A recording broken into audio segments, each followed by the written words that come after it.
नमस्कार मित्रांनो. जरा आराम करूया, आळस करूया, की तुमची अगोदर केलेली मेहनत वाया गेली म्हणून समजा. राग, गुस्सा आला आपल्याला एकदा, क्रोध आला की मग शांती आपली जी मनाची आहे ती निघून जाणार. भीती जर मनामध्ये निर्माण झाली तर आपली जी स्वप्न आहेत, जे आपल्याला करायचं आहे ती गेलीच म्हणून समजा.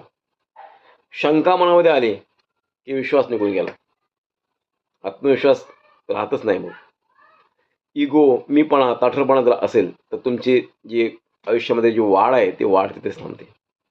जरा उलट करून जरा बघितलं तर मेहनत करूया कंटिन्युअस, आळस कुठल्या कुठे पडून जाईल. शांत राहिलो तर राग, क्रोध, गुस्सा कुठेतरी निघून जाईल. आपल्या स्वप्नांच्या दिशेने जर चालत राहिलो तर भीती कुठेतरी कुठल्या कुठे निघून जाईल. धैर्याने, धारिष्ट्याने जर उभं राहिलो तर शंका कुठे येणारच नाही.